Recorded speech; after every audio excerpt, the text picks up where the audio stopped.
नमस्कार।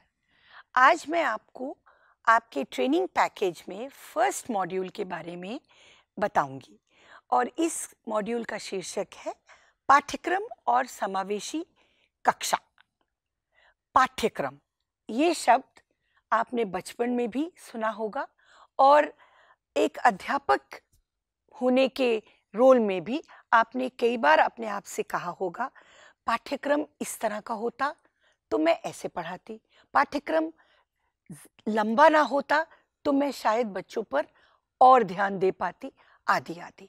ये पाठ्यक्रम जो आप फॉलो करते हैं, ये कहाँ से आता है? ये सवाल कई बार हमने टीचर्स के मन को जब टटोला है, हमें ये सवाल मिला। हर देश की एक शिक्षा नीति होती है, हमारे देश की भी एक शिक्षा नीति है और आप सब जानते हैं कि अभी कुछ ही हफ्ते पहले हमने न्यू नेशनल एजुकेशन पॉलिसी अभी आई है और ये न्यू एजुकेशन पॉलिसी 2020 हमारे लिए बहुत कुछ साथ लेकर आई है। हमारा करिकुलम और हर देश का करिकुलम उसकी एजुकेशनल पॉलिसी पर निर्धारित होता है। ये एक फैक्ट है और ये आप और मुझे समझना बहुत ज़रूरी है। इस मॉड्यूल में हमने इसके बारे में बात की है कि जो करिकुलम है वो कहीं से टपक के नहीं आता है, कोई आपको देता नहीं है। इसको बहुत मेहनत से हमारी नेशनल एजुकेशन पॉलिसी पर ये बेस्ड होता है। तो ये जो करिकुलम है आप अपने बच्चों के साथ कवर करते हैं और 1 साल लगता है, जिससे कि आप कहते हैं कि हमारे पास एक सिलेबस है, हमारे पास टेक्स्ट बुक्स हैं और हमारे पास टीचिंग मटेरियल है। इनको मैं यूज़ कर करिकुलम का ट्रांजैक्शन करती हूँ।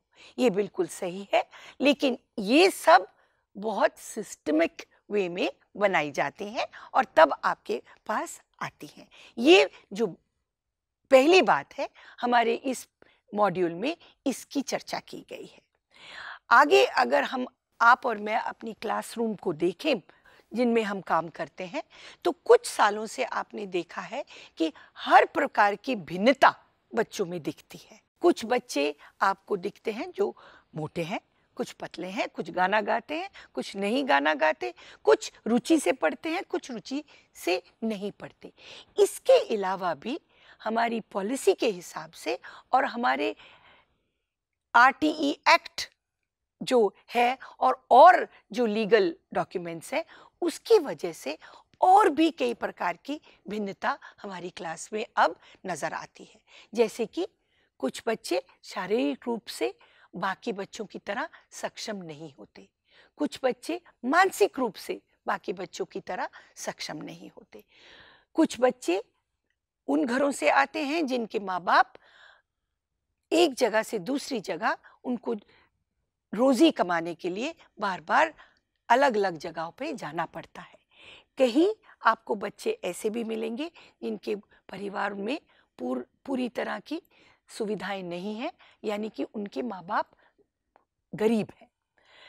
आपके पास बच्चे ऐसे भी आएंगे जिनकी आयु में बहुत अंतर है, लड़की लड़के और आजकल थर्ड जेंडर वाले बच्चे आदि आदि बहुत प्रकार की आपके पास अब हर रेगुलर क्लासरूम में भिन्नता नजर आती है। इस भिन्नता को कैसे लेकर बाकी सब बच्चों को उनका जो अधिकार है क्लास में होने का, उस अधिकार को कैसे हम दें बच्चों को और कैसे क्लास में इन सब को लेकर पढ़ाएं, इसके बारे में इस मॉड्यूल में विस्तार से आपको टिप्स मिलेंगे और आपको आनंद आएगा समझने के लिए भिन्नता के बारे में। अब ये भिन्नता क्यों?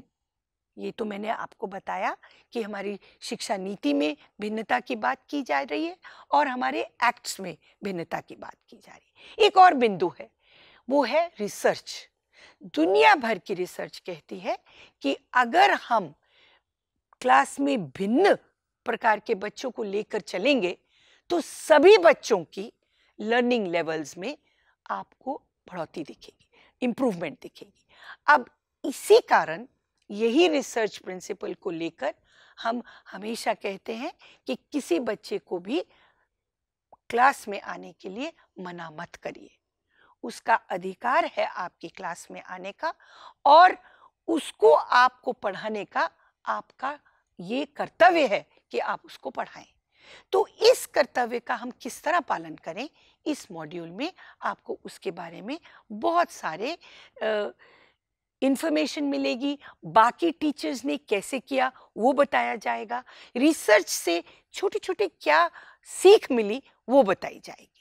इसके अलावा एक और चीज़ बहुत ज़रूरी है जो आप और मैं, अगर हम बच्चों को अच्छे से पढ़ाएं, जानकारी लेना, वो है कि अगर हम इन बच्चों को साथ में पढ़ाते हैं, और जैसे मैंने अभी कहा रिसर्च कहती है कि पढ़ाएं, तो कैसे मैं ये करूं, कैसे मैं अपनी पढ़ाने की विधियों में भिन्नता लाऊं, कैसे मैं करिकुलम में फ्लेक्सिबिलिटी ढूंढूं, क्योंकि ये सिर्फ सोच बनाने से तो नहीं होगा। हमें अलग अलग तरह की पेडागोजी प्रिंसिपल्स को फॉलो करना पड़ेगा, और अलग अलग तरीके से हमें करिकुलम में जो मिला है हमें उसमें फ्लेक्सिबिलिटी ढूंढनी पड़ेगी।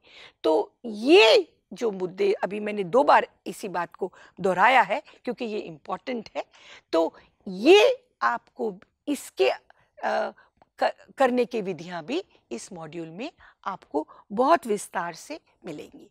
एक और बहुत ज़रूरी बात है हमें समझने के लिए, वो ये है कि अगर बच्चे सभी 5 उंगली बराबर नहीं होती, क्लास में भी बच्चों की परफॉर्मेंस भिन्न भिन्न तरह के बच्चे शरारतें भी करते हैं और परफॉर्मेंस में भिन्नता भी दिखाते हैं।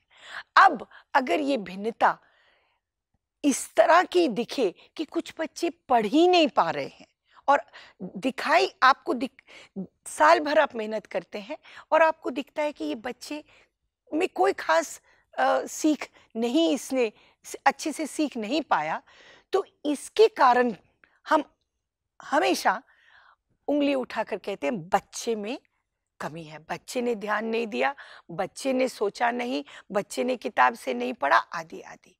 तो ये मॉड्यूल का कंटेंट जो वीडियो फॉर्म में भी है, जो टेक्स्ट में भी है, और जो बहुत सारी एक्टिविटीज़ लेकर भी आया है, आपको बहुत क्लियरली बताता है कि दोष केवल बच्चे में मत ढूंढिए। आप ये भी देखिए कि अगर हम ये करते हैं बच्चे की तरफ, तो 3 उंगली हमारी तरफ आती है। कहने का तात्पर्य ये है कि किस तरह का करिकुलम है, किस तरह किताबें आई हैं, बनी हैं, या किस तरह की विधियां हम पढ़ाने में इस्तेमाल कर रहे हैं, किस तरह का हमारा स्कूल सेटअप है, बच्चे का क्या बैकग्राउंड है, ये सब भी जानना। अगर उसके माँ बाप सुबह खूब लड़े हैं और वो आया है आपकी क्लास में, और ये लड़ाई फर्ज किया रोज हो रही है, तो 1 महीने में बच्चा जरूर दिखाएगा कि वो नहीं बाकी बच्चों के साथ पढ़ सका। तो ये मॉड्यूल हमें बताता है कि हमें इन सब बातों पर भी बहुत ध्यान देना पड़ेगा, क्योंकि ये सब बातें हमें बताएंगी कि बच्चा क्यों ठीक से नहीं पढ़ रहा। तो ये एक बहुत महत्वपूर्ण बिंदु है, हमारी पॉलिसी में भी इसके जिक्र किया जा रहा है, एक्ट्स में भी किया जा रहा है, और रिसर्च भी कहती है कि अगर हमें सब बच्चों को पढ़ाना है तो हमें बच्चों में दोष नहीं, सारे सिस्टम को इम्प्रूव करने की ज़रूरत है, और ध्यान देना है कि कहाँ पर हमसे कमी है या कहाँ पे हम नहीं अच्छे से ध्यान दे रहे। तो इस प्रकार से हमारी पढ़ाने की विधियों पर, फ्लेक्सिबिलिटी ढूंढने पर, और कैसी क्वालिटी हम अच्छी एजुकेशन क्वालिटी लाएं क्लास में, और बच्चे भी खुश होकर पढ़ें, और हम भी हर रोज़ देखें कि बच्चों में सुधार हो रहा है, और हमारी जो भिन्न विधियां हैं उससे बच्चों लाभ ले रहे हैं। ये सब इस मॉड्यूल में हमने डाला है, और इसीलिए हम बात करते हैं समावेशी शिक्षा की, और पाठ्यक्रम को कैसे हम अच्छे से इसको हम चलाएं। तो इस मॉड्यूल में बहुत भंडार है चीज़ों का, इसको शुरू में ही हमने अच्छे से पैक करके आपका ट्रेनिंग पैकेज में शुरू में ही डाला है, ताकि आप शुरू से ही ये सोच लेके चलें कि किसी बच्चे को भी आपने छोड़ना नहीं है। You have to take every child with you. हर बच्चे का अधिकार है आपकी क्लास में आने का, और आपको उसको उस अधिकार का से वंचित नहीं रखना है। तो मैं आशा करती हूँ कि आप इस मॉड्यूल को जिस मेहनत से बनाया गया है उसी मेहनत से आप इसको पढ़ें, समझें और क्लास में लेकर जाएं और देखें कि आप अपनी विधियों में कैसे सुधार ला पाएंगे। I wish you good luck and I am sure कि आप अच्छे से इसको समझेंगे और इसका आनंद लेंगे। धन्यवाद।